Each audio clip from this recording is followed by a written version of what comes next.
पीलीभीत से सांसद वरुण गांधी ने एक ऐसा बड़ा बयान दिया है जिसको लेकर काफी चर्चा हो रही है।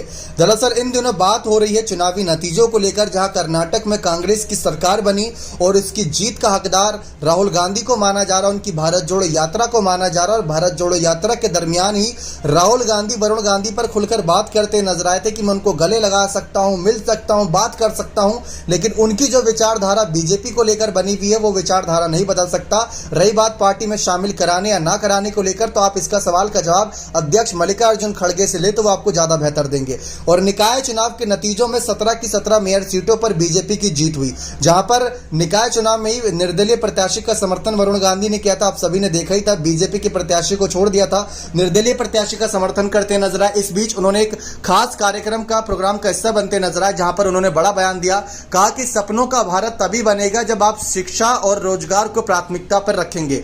आज देश में करोड़ सरकारी नौकरियां खाली पड़ी है, शिक्षा पर बजट बहुत कम है और बिजनेस करने के लिए युवाओं को आसानी से लोन नहीं मिलता। यदि यही हालत रहे तो देश का युवा अपना भविष्य तलाशेगा कैसे? यह बातें भाजपा सांसद वरुण गांधी ने इंदौर में आयोजित अभ्यास मंडल की व्याख्यान माला में कही। उन्होंने कई विषयों पर अपनी बात रखी और कार्यक्रम के अंत में जनता के सवालों के जवाब भी दिए। जी आप सभी को बता दें कि वरुण ने कहा कि आज भी देश में पारदर्शिता और जवाबदेही का अभाव है। यह बयान तब आ रहा है जब केंद्र में सरकार बीजेपी की है और उत्तर प्रदेश में भी सरकार बीजेपी की, और अब तो नगर निकाय चुनाव में भी सरकार बीजेपी की है। उन्होंने कहा कि यदि आपके शहर की सड़कें खराब है तो आप पता ही नहीं कर सकते कि इसके लिए कौन जिम्मेदार है, आप किसी की जवाबदेही तय ही नहीं कर सकते। यदि सरकारी सिस्टम में लोगों के काम नहीं हो रहे तो कोई बात नहीं पता कि इसके लिए कौन जिम्मेदार है। इसी तरह कभी भी पारदर्शिता नहीं है, किस काम में कितना खर्च हुआ और कैसे हुआ यह जानने का अधिकार हर नागरिक को है।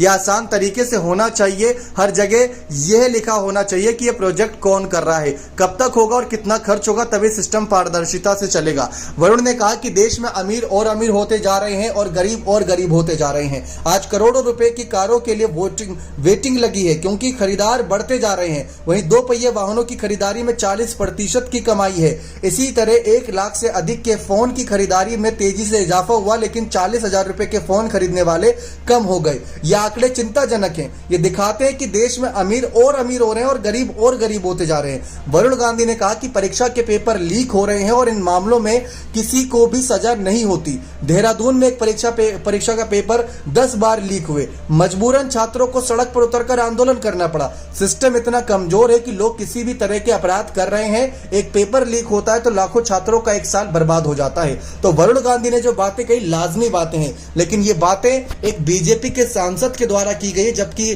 कांग्रेस की सरकार इस समय ज्यादातर राज्यों में नहीं है, बीजेपी की सरकार है, केंद्र में बीजेपी की सरकार है, आपकी सरकार है और आप अपनी सरकार पर सवाल खड़े कर रहे हैं। यहां पर यह सवाल बहुत बड़ा बनता नजर आया है। तो कर्नाटक में कांग्रेस की जीत, निकाय चुनाव में बीजेपी की जीत और इस बीच वरुण गांधी का यह बयान आप कितना सहमत समझते हैं? अपनी राय कमेंट सेक्शन में जरूर रखेगा। बहुत बहुत धन्यवाद।